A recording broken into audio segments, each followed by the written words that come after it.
Once again, welcome to my YouTube channel, English Guru RS Gaur. Today I will teach you complex sentence. Complex sentence क्या होता है? You know? No, sir. Complex sentence का Hindi meaning होता है मिश्रित वाक्य. ठीक है, मिश्रित वाक्य.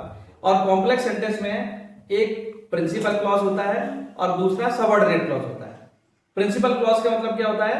मेन सेंटेंस, मेन क्लॉज, जिसमें फुल मीनिंग देगा सेंटेंस, और सबऑर्डिनेट क्लॉज में सेंटेंस अपना फुल मीनिंग नहीं देता, वो आपको इनकम्प्लीट लगेगा. ठीक है, वो रहता है सबऑर्डिनेट क्लॉज.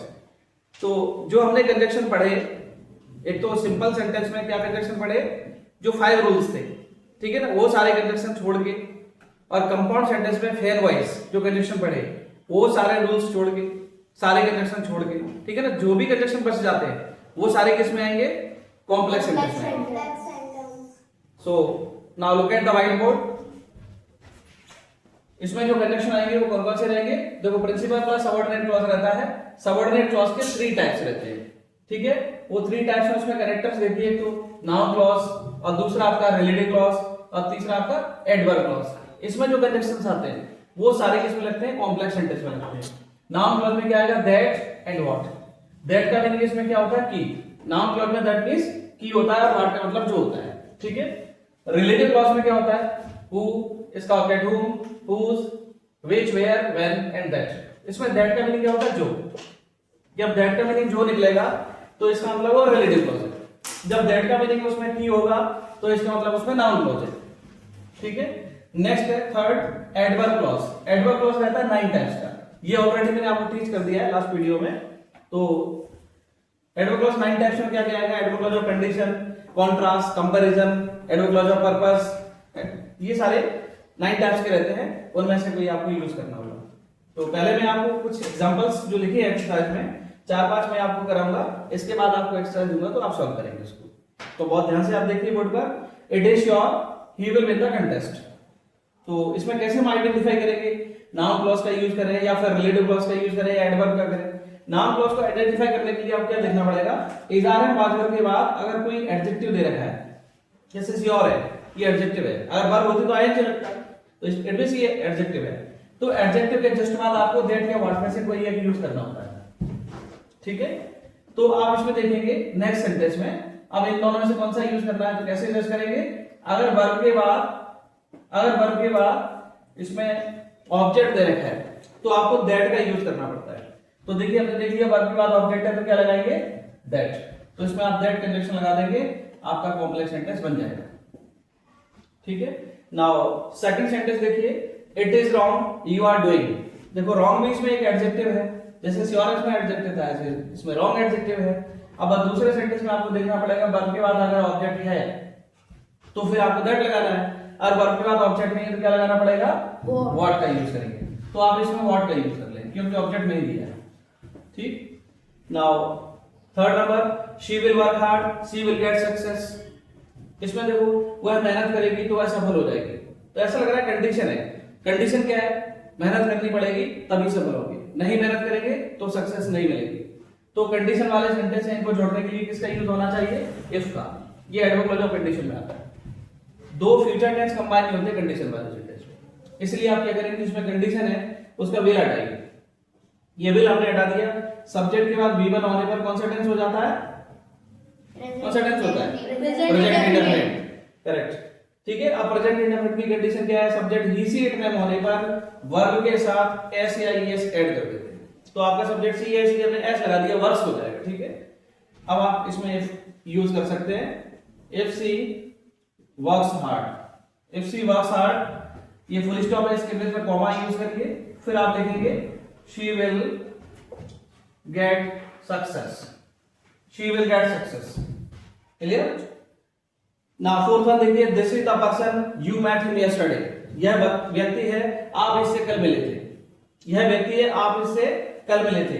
तो आप किसी पर्सन को बता रहे हैं और कह रहे इससे मिले थे, तो इसका मतलब इसमें बात पर्सन की हो रही है, तो रिलेटिव क्लॉज का यूज हो जाएगा. रिलेटिव क्लॉज इसमें कंजक्शन क्या आता है? हु, whom, whose, पर्सन के लिए तीनों में से कोई यूज कर सकते हैं. अब इसमें कॉमन क्या हो रहा है देखना पड़ेगा. ये पर्सन है, बात पर्सन की हो रही है, तो इससे पर्सन से क्या कॉमन हो रहा है? हिम कॉमन हो रहा है. यह व्यक्ति है, आप उससे कल मिले थे, मींस ये ऑब्जेक्ट है हिम. इसके लिए आप किसका यूज करेंगे, whom का यूज करेंगे। तो यहाँ पर क्या रिलेशन आ जाएगा, whom आ जाएगा। आंसर हो जाएगा this is the person whom you met yesterday, ये मर जाएगा इसमें, this is the person whom you met yesterday। अगर सब्जेक्ट कॉमन होता तो who आता, सब्जेक्ट के लिए क्या आएगा who, ऑब्जेक्ट के लिए क्या आएगा whom, और पोजीशन के लिए क्या आएगा whose, पर्सन में। और which किसके लिए आता, थिंग के लिए आता है। where किसके लिए आता, प्लेस के लिए आता है। when किसके लिए, टाइम के लिए। और that आइडिया प्रोडक्ट के लिए आता है। ये ऑलरेडी मैंने आपको कंडीशन पढ़ा है, उसमें बताया है, ठीक है।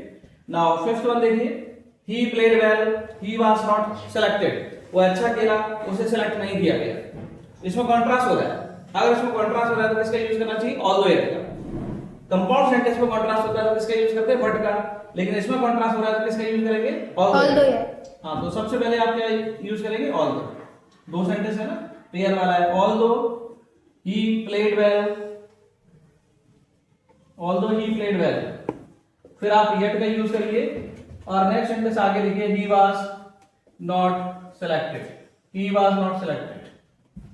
तो ये आपको समझ आ गया होगा। तो नेक्स्ट आगे मैं एक्सरसाइज दे रहा हूं, उसको आप सॉल्व करेंगे। ओके, नाउ आपने एक्सरसाइज सॉल्व कर ली होगी, so I will ask you questions and you will reply. Okay sir. See the first sentence, he was honest, nobody lent him money, who will tell? Me. Yes, you। It is sure that although he was honest, yet nobody lent him money. Correct है। अगर contrast होता है और आपको complex sentence बनाना है तो आप although eight का यूज कर सकते हैं, आप दो का यूज कर सकते हैं, ठीक है। तो इसमें हम ऑल्दो एट का यूज कर लेते हैं, कॉन्ट्रास्ट हो रहा है इसमें। तो होगा although he was honest, although he was honest. और यहां पर आप येट का यूज करिए, yet nobody lent him money, nobody lent him money। now second, she works hard, she may achieve success, who will tell? Yes Aditi, So she works hard, she may achieve success. you। ये correct answer नहीं है आपका। May might आता तो क्या लगता है, may might आए कौन सा कंडीशन लगता है, so that you tell। She work hard so that she may achieve success. Correct. जब वो मे माइट वाला सेंटेंस आएगा तो ये पर्पस वाला रहता है। अगर आपको कॉम्प्लेक्स सेंटेंस बनाना है तो सो दैट कंजंक्शन लगेगा इसमें, ठीक है। तो यहाँ पर सो दैट कौन सा लगेगा, कंबाइंड वाला। एक देश वाला भी रहता है, वो कैन पुट वाले में लगता है, ठीक है। सेंटेंस जैसा है वैसे लिख लो आप। यहाँ पर आप फुल स्टॉप के प्लेस पर सो दैट का यूज कर देंगे। Now third sentence, my friend is very intelligent, he can pass this exam. Yes you, बताइए। My friend is so intelligent that he can pass this exam. Correct. देखिए may might होगा तो क्या आएगा, सो So that, that. और can put होगा तो क्या आएगा, सो डैश दैट। सो का सेपरेट यूज होगा, दैट का सेपरेट यूज होगा, ठीक है। तो यहाँ पर वेरी के प्लेस पर आप सो लगाएंगे।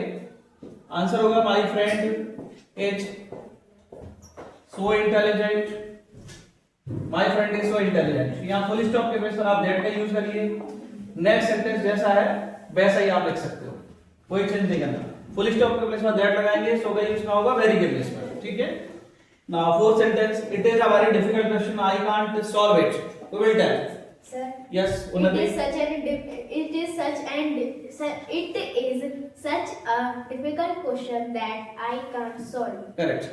देखिए जब एन आर्टिकल होगा और कैन पुट होगा तो किसका यूज होता है, सच दैट का, ठीक है। सच का यूज कहां करेंगे आप, इस आर्टिकल से पहले करेंगे, ये इसकी पहचान है। वेरी हटाना पड़ता है तो आप सच का यूज कर देंगे। यहाँ पर it is such a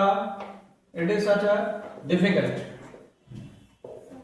it is such a difficult question. और यहाँ फुल स्टॉप के प्लेस पर आप दैट का यूज करेंगे। नेक्स्ट सेंटेंस जैसा है वैसे ही आप लिख दीजिए, I can't solve it. Next fifth number, he is strong, his friend is not strong, who will tell? Yes. He is as strong as his friend. आप इंप्रूव करें, कौन इंप्रूव करेगा? Yes you. His friend is not as strong as he. हाँ, अगर आपको देखो positive degree बनाना है तो नॉट वाले सेंटेंस से स्टार्ट करना पड़ता है, ठीक है ना। नेगेटिव सेंटेंस से स्टार्ट करते हैं। अगर आपको कंपेरेटिव डिग्री बनाना है तो अधिक वाले से स्टार्ट करते हैं। तो अभी हमें पॉजिटिव डिग्री बनाना है तो नॉट वाले से स्टार्ट कर लेते हैं।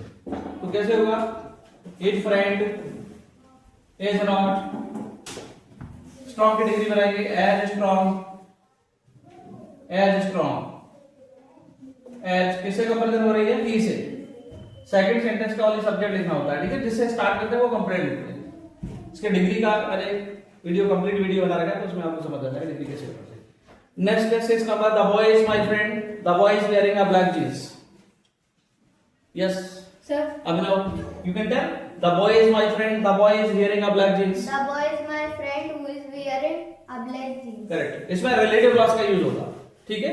इसमें देखो रिलेशन बता रहा है, लड़का मेरा फ्रेंड है, लड़का जो जींस पहने है, तो रिलेशन बता रहा है उससे, ठीक है।